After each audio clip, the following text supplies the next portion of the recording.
ये कहानी एक सच्ची घटना पर आधारित है। बहुत से लोग इसे अब तक की सर्वश्रेष्ठ जेल आधारित कहानियों में से एक मानते हैं।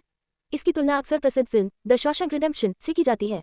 लेकिन पेपिलोन की कहानी केवल जेल से भागने की नहीं, बल्कि अदम्य साहस, आज़ादी की चाह और कभी हार न मानने वाले इंसान की कहानी है।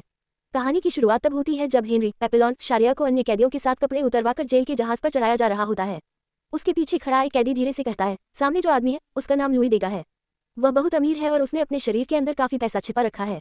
जिस दिन पेपिलोन को सजा सुनाई गई थी, उसी दिन उसने मन ही मन एक फैसला कर लिया था, वह किसी भी कीमत पर जेल से भागेगा। लेकिन भागने के लिए पैसे की जरूरत थी, इसलिए उसकी नजर तुरंत देगा पर टिक गई। जहाज पर चढ़ने के बाद पेपिलोन ने जानबूझकर अपने सोने की जगह के पास एक खाली स्थान छोड़ दिया। फिर वह देगा के पास गया, जो दरअसल फर्श पर बैठा था। पेपिलोन ने कहा, यदि तुम मुझे पैसे दोगे तो मैं इस जहाज पर तुम्हारी रक्षा करूंगा। यहाँ ऐसे कैदी हैं जो पैसे के लिए किसी का भी पेट चीर सकते हैं।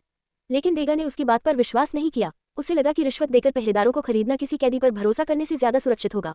लेकिन उसी रात उसकी सोच बदल गई। आधी रात को अचानक एक भयानक चीख सुनाई दी। सभी कैदी घबरा गए। देगा ने देखा कि उसके पास सो रहे एक कैदी का एक विशालकाय अपराधी बेरहमी से पेट फाड़ चुका था। कुछ ही क्षणों में चारों ओर खून फैल गया। फिर उस हत्यारे ने मृत कैदी की आंतों के भीतर छिपाए गए पैसे निकाल लिए। उसने कुछ पैसे अपने पास रखे और बाकी पहरेदारों को दे दिए।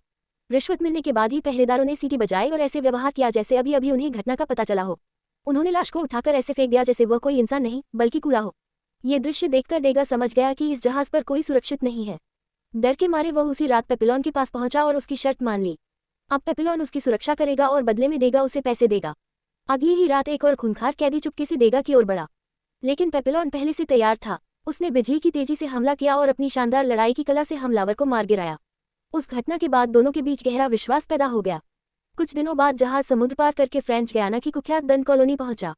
ये दुनिया की सबसे भयावह जेलों में गिनी जाती थी। जब कैदियों को जहाज से उतारा जा रहा था, तभी एक कैदी ने अचानक ऊंचाई से छलांग लगा दी और जानबूझकर अपनी टांग तोड़ ली।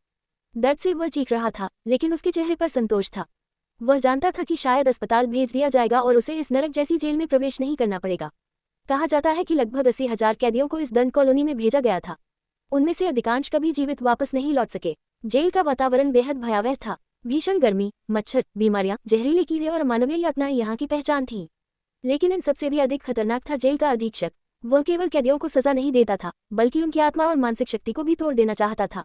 उसने भागने वालों के लिए कठोर नियम बनाए थे। पहली बार भागने पर 2 वर्ष का एकांत कारावास, दूसरी बार भागने पर 5 वर्ष का एकांत कारावास और तीसरी बार पकड़े जाने पर सीधे डेविल्स आइलैंड भेज दिया जाता था, जहां से लौटना लगभग असंभव था।